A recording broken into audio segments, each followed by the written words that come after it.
Hello, welcome to this very special edition of the Pace Report. I'm Brian, Pace reporting live here at BRIC, here in downtown Brooklyn, as part of this year's 2021 BRIC Jazz Festival. Blessing the band stage tonight is a young vibraphonist who's taken the jazz world by storm.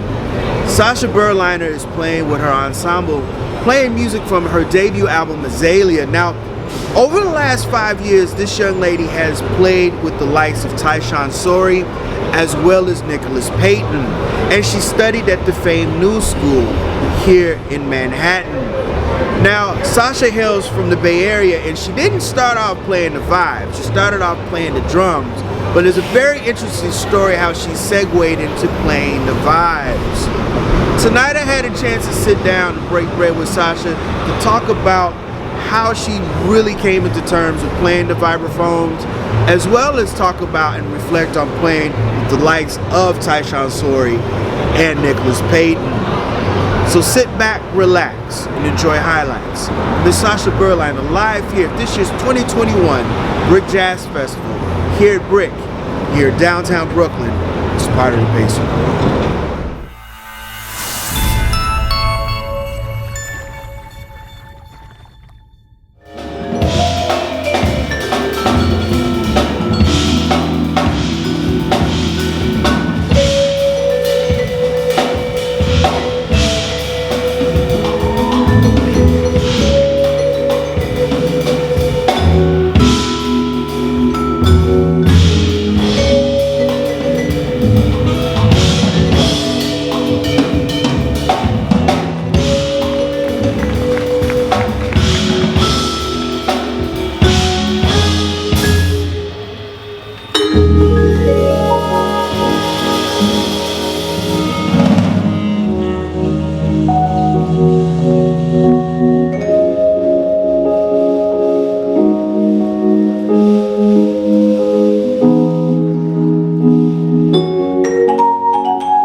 Sasha, I just want to say thank you for taking time out to do this interview. I'm the last time I saw you, we were talking upstairs. Was my foray into you is Tyshawn Sorey, and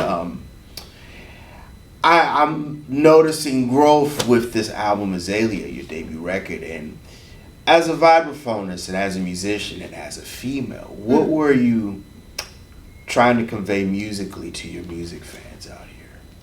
Well, I always think that Azalea was sort of a coming of age album. So a lot of the songs were written sort of in the first, 3 years of me being in New York. So a lot of it, I was even still in college, and I finished it while I was still in college. And so it's a lot about like my first time experiencing a lot of things, particularly in New York, but just in general, like coming into adulthood. So it's about my first time voting, hence A Heroine's Manifesto is sort of about, the influx of hate crimes and news outlets relaying fake information and all of the drama with Donald Trump and Jeff Sessions and everything. So that was part of it.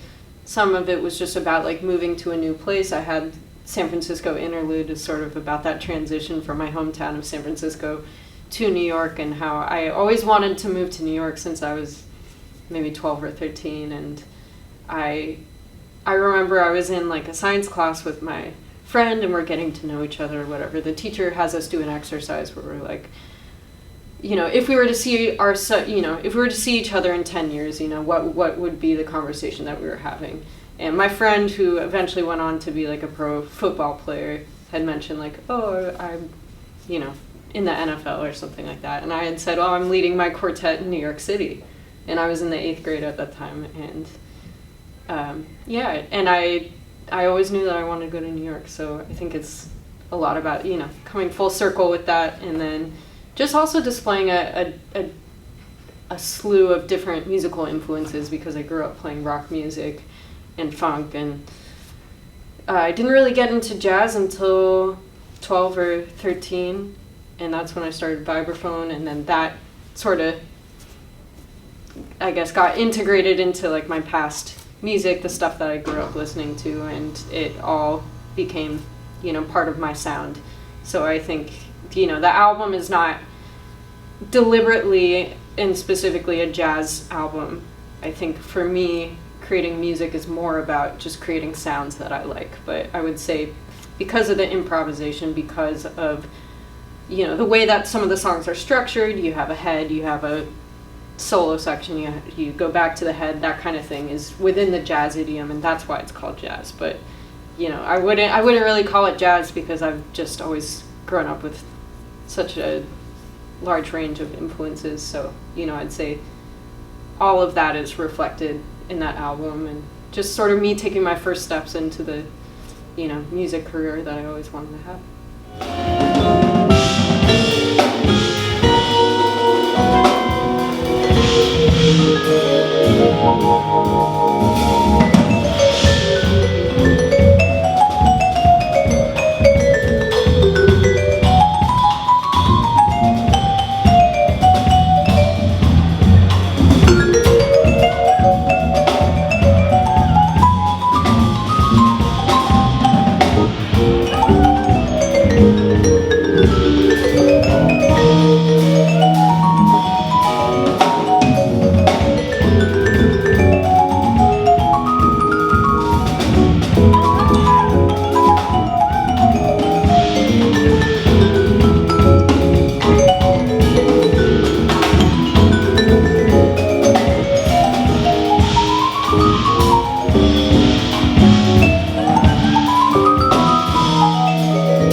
You know, Oakland has always been a very progressive music town. San Francisco, the Bay Area. I mean, she's doing her thing right now. I mean, absolutely. And I'm looking at what you are doing with the vibraphone. I mean, one, we don't see too many women playing that instrument, and then two, for you to just at your age, I mean, because you're relatively young, to dump rock and hip hop to go full throttle with jazz on this. I gotta ask you, why did you decide to go full throttle with that?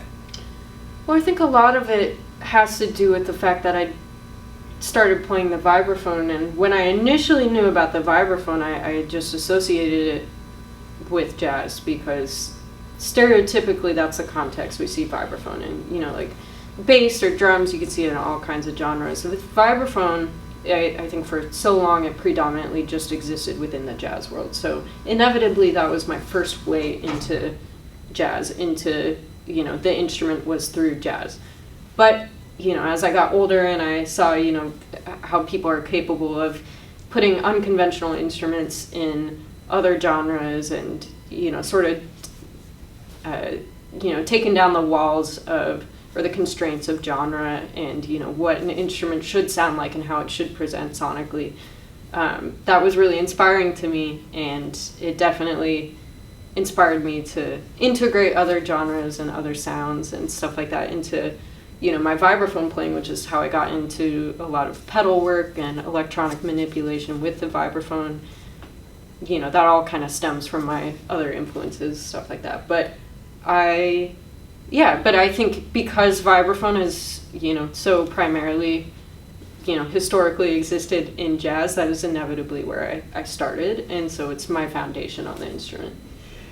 It's interesting because, you know, one of the things that I've covered jazz, I've covered music for a while, and one of the things that, you know, you did on Azalea and other musicians your age, you're playing music by artists of your generation that reflect the music of now. And I think that's so very, very, very important to keeping this music moving forward. Who are some of the people that inspire you, and who are some of the people that, you know, are helping you make your voice known by playing this music? Yeah, I mean, I think a huge turning point for me was in high school when I heard some of Esperanza Spalding's first albums, because she really started in that jazz and Brazilian idiom. You know, that's her foundation, that's where she started. And then she started releasing, you know, chamber music society with string orchestrations, stuff like that. And then she has radio music societies, like her sort of pop R&B album, but still with, you know, that sort of jazz undertone. And I remember at that point in my life, I was not used to jazz artists doing stuff like that. You know, I thought jazz was about, you know, what existed in the 40s and bebop and stuff like that. And, you know, I guess I didn't really have a sense of just how much you can stretch the music, you know, whether it be, you know, whatever existed in the 70s and 80s with Weather Report and late Miles Davis Electric Band, or to, you know, the present day when you get people like Esperanza Spalding, or, you know, just in general, you know, who's carrying that sort of modern idiom of jazz, and what does it mean to be in touch with that? I mean, you know, it means so many things, but there are artists like, you know, everyone from like Robert Glasper to Ambrose Akamusri to just from the Bay Area. Yes, of course, and I've known him for a long time, so you know, he's definitely had a special presence in my life. But yeah, just all these musicians who are really pushing what it means to be a jazz musician today. I mean, I think all of that was super interesting to me, and I think that helped me maintain my interest in the genre, because I was never really interested in playing or repeating what had already existed before me. I always wanted to create my own thing, be my own sound. It wasn't something that was particularly received well when I was in high school or college, because a lot of the teachers are sort of trained to have you sound like someone who existed before you. And I was like, yeah, I can learn all that stuff. I can do all those transcriptions, you know, I can learn bebop language and stuff, but, you know, what do I have to offer beyond that? You know, that was what I was concerned about. And I think that was a big part of, bringing my voice to light. I would say that studying with Stefan Harris was huge in terms of getting there, because of his whole system with harmony, really opening up what we conventionally understand as jazz harmony, because his has to do with this whole palette of colors, and sort of bending the rules in terms of what we commonly associate with certain extensions, certain colors on certain chords in certain places. He sort of opened up a way in which I could see them working in contexts I was told I couldn't use them in when I was in college because of jazz theory, won't let you do that. And I think his whole perspective and philosophy really opened up my own, natural voice, not only as an improviser, but as a composer as well. Man, Stefan, just working with you, it's funny, I interviewed Joel Ross earlier this year, and he got to learn and interact with Stefan also. In fact, that's right. He told me that he had to learn how to replay the vibraphones because of how Stefan seems to be very hands-on, but there's also a concept that he wants you guys to understand moving forward with the vibraphone. Absolutely, and he is really someone who prioritizes, stressing conveying your own voice on the instrument. He really doesn't care about, what came before you, or, obviously, inevitably, it's going to inform what you're playing. It's going to give context, historical context, and, sort of a starting off point. Imitation is the sincerest form of flattery, etc. But he always stressed to me, the way he gave me the tools that he has with his system of harmony and also his system of improvisation have to do with fostering your own voice on the instrument. And he sort of gives you the resources and the tools and the structure of his way of understanding harmony, but ultimately it's about like what you do with it and how you control it or delve into it or not delve into it. The degree to which you do or do not do things on the instrument, based on his framework, I think is totally, up to us. And he always, I think, Joel can say the same thing. I won't speak for him, but I think he definitely feels like that helped him to get into his own voice on the instrument. It was less about imitating directly from someone else and more about almost like a philosophy in a way of just like a framework, but not a direct, I don't know how to say it. not a direct conduit. Is it sure. Conduit? Yeah, conduit. And I wanted to say too, because I've seen you play with Tyshawn, and you stuck out, not like a sore thumb. That's not what first of all, his performance was completely in the dark. Yeah, I remember it was super dark. It was super dark. But I also, the thing that I loved about, because Tyshawn's music, you have to think. You have 100%. you have to think. But it's the spirit of jazz, but his music's complicated, and you up here doing your thing. And I said, wow. And then I saw you play with Nicholas Payton one time. Oh wow, yeah, I remember that. And I'm sitting around like this Sasha's something else. I'm wondering, how is it that you are being able to play diametrically opposite ends of the music scale? You got Stefan, you've got Tyshawn, you've got Nicholas who's posting straight ahead. How do you hang with all of that?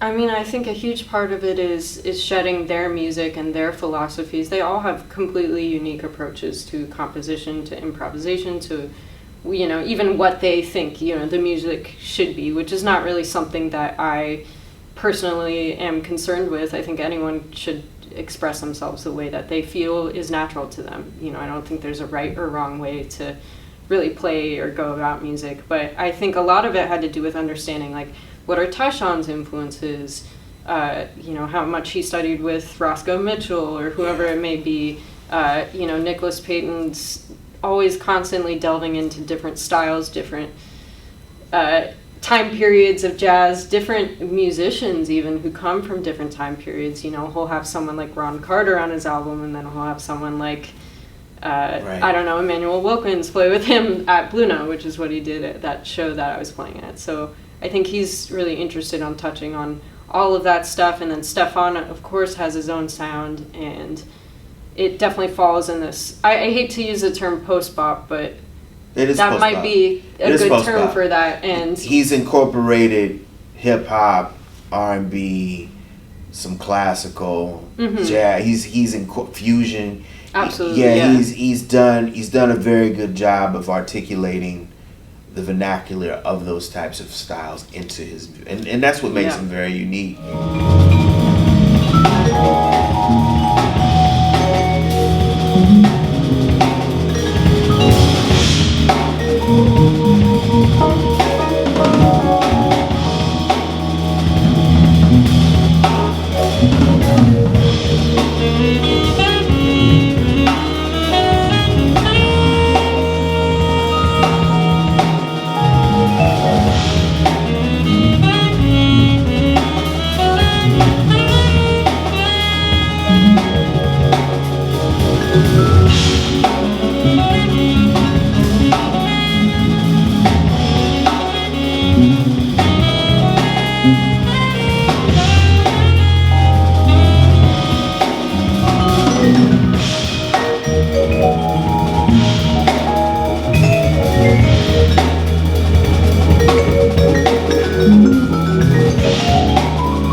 I was very interested to find out your take on playing with 4 mallets versus 2 mallets. Where are you at musically? Are you gonna go full throttle, or how are you gonna handle that approach? And explain to my viewers the difference between the 4 and the 2 mallets. Yeah, so I think everyone has their different reasons as to why they play 2 or why they play 4 or why they switch. So for me, I started on 4, and a couple years into playing 4 mallets, I noticed that when I was improvising, playing over a large band where I feel like I was struggling to be heard, which is a thing that happens with the vibraphone. We usually need overhead mics or some sort of additional amplification because it's a fully acoustic instrument, you know. Doesn't even upright bass can plug in, you know. Piano can be mic'd, you know, drums are always mic'd. A lot of times people forget to mic the vibraphone. It's hard to be heard, and you need to be really strong to project well. And even like, you know, we're sound checking earlier today at BRIC, and, you know, I have 2 overhead mics, and I would like to say, you know, now I have a lot more strength on the instrument, just physically, than I used to. And it's still kind of hard to hear me. Like, it's just a hard instrument to be heard on. So the reason why I started switching to 2 is because 2 gives me more power in terms of projection. With 4, because you're sort of compromising half of your hand, you know, to one mallet and half of it to the other. That's complicated. You can't get as much power necessarily. And if you do, you're at risk of getting blisters and stuff like that. You know, 4 mallets is really developed well for quartet settings at most, if not predominantly trio, duo, solo. It's not, you know, to play 4 mallets over, you know, a quintet or a giant band, or like I use electric bass in a lot of my music. It's just hard to project with 4 without giving yourself blisters. So I started switching to 2 when I felt like I really needed to be heard. But if I have a solo cadenza or I'm playing a trio gig or a duo gig, you'll see me play 4 mallets. And tonight at BRIC, you know, I will have moments where I'm playing 4, and I'll have moments where I'm playing 2. And you'll see me just set aside 2, you know, in the moments when I really need to project. And I'll play 4 when I really want to create that soundscape, when I want to use 4 voices, but I also know that I will be heard.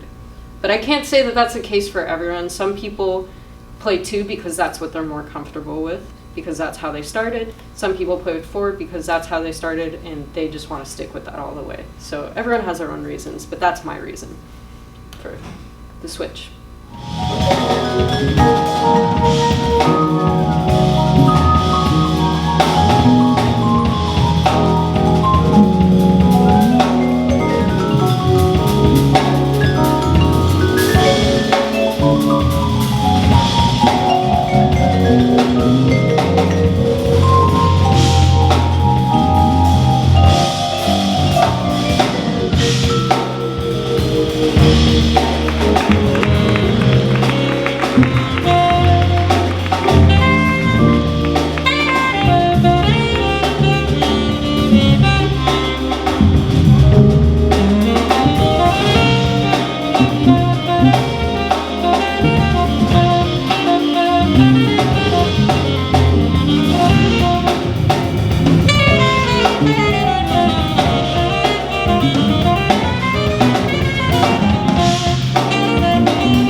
had the honor of interviewing and breaking bread with some very important icons in the music game, and one of the vibraphonists that is your muse is the great Gary Burton. And I've actually interviewed him a couple of times on the Basic Board, and the last time I interviewed him, he had Larry Coryell, the guitarist, which was part of his. What was it about Gary's style that opened your ear up to where you're like, okay, he's different than someone, say, like a Roy Ayers, or someone that's totally different than someone like a Lionel Hampton? Sure. Yeah. So I think that, I mean, a huge part of me getting into Gary Burton stuff was because my first vibraphone teacher was such a big Gary Burton fan. And because I started on 4 mallets, and when people think about, who are the quintessential, strong players on 4 mallets, a lot of people think about Gary Burton. And so inevitably I did too, but I think I was really intrigued by his music. He has such a undeniable fluidity.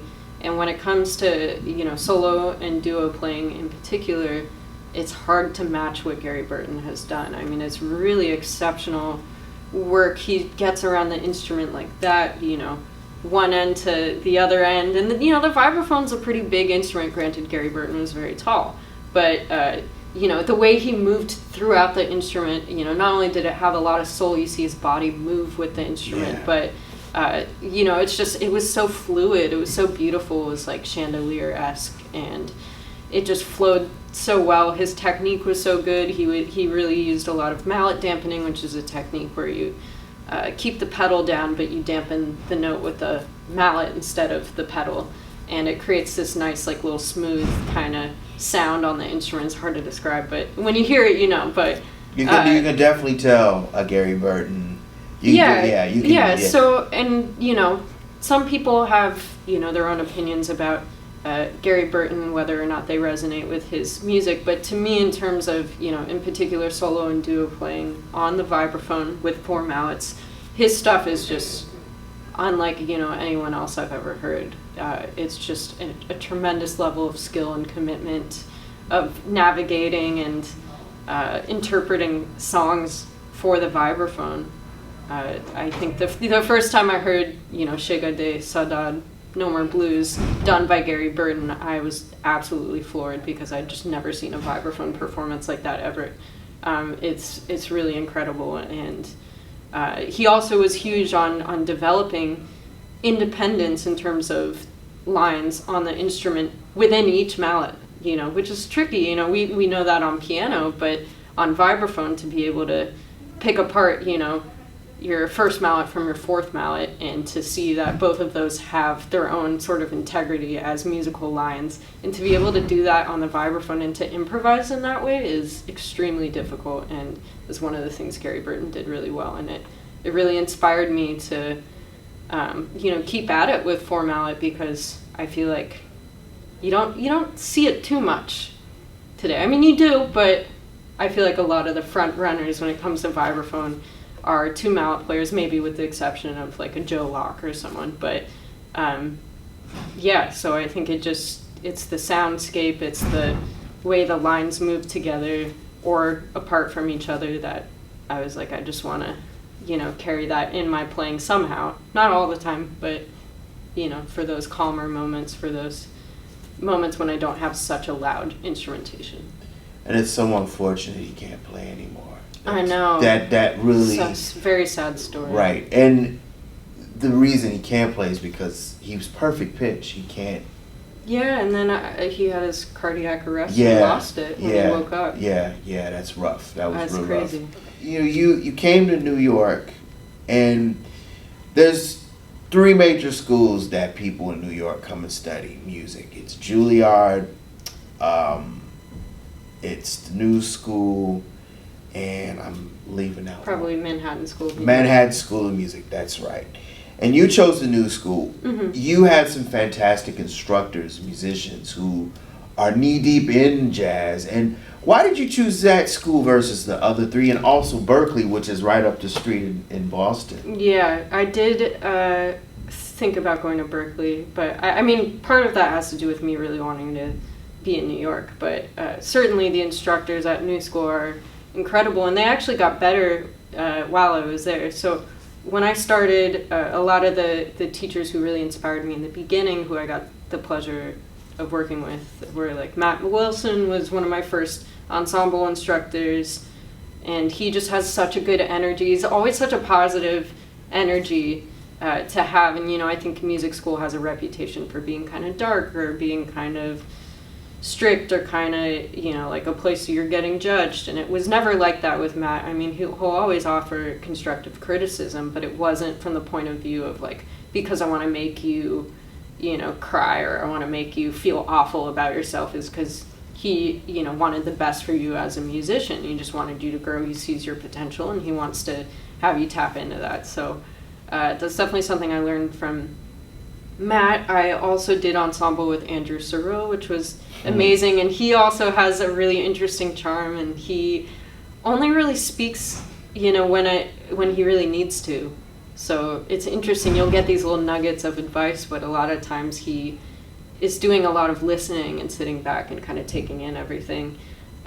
Jane Arrow Bloom as well was amazing. I did her linear comp ensemble, and that really opened me up to 12-tone composition approaches and alternate approaches to composition, rather than just like, let's consult the circle of fifths, and I don't know how our progression's supposed to work, 3-6-2-5-1, that kind of thing. She opened your ears up. For sure she did. And I mean, you listen to her work, I mean, it'll do that on its own, but to really get to study with her personally was incredible. And yeah, in general, I mean, a huge reason why I chose the New School is because you get the choice of studying with whoever you want privately. So that's how I got to study with Stefan. I got to study with Chris Dingman's another amazing vibraphonist, Dan Weiss, Nir Felder, a bunch of amazing musicians on the scene right now who are doing work that I really admire. But it has this focus on smaller ensembles, whereas MSM and Juilliard, I think, have more of a priority on large ensemble playing. And I like large ensemble playing, but it's not the music that I saw myself writing for at that time in my life, so I wanted to focus on small ensemble stuff, and I know New School really specialized in that. That'll do it again for another edition of the Pace Report, reporting live here at BRIC, here in downtown Brooklyn, for this year's 2021 BRIC Jazz Festival. I'd like to personally congratulate and thank the talented Sasha Berliner for her time. Make sure you support her debut record, Azalea, which is now available on iTunes, Amazon.com, and CD Baby. For more information on her upcoming tour dates, please visit her online at sashaberlinermusic.com. I'd like to personally congratulate and thank the staff and management and the festival organizers of this year's 2021 BRIC Jazz Festival. You guys did a fantastic job for these last 3 days. Also, I'd like to personally thank Matt Merowitz and his staff who was in charge of PR. You guys accommodated me in every way possible. I thank you guys for that as well. Guys, please like, share, and subscribe to my videos here on Vimeo as well as YouTube. Please leave comments, as well as visit my website, thepacereport.com, for my weekly column, as well as my past segments. Until next time, remember, if it's in the groove, it'll make you move. Until next time, peace.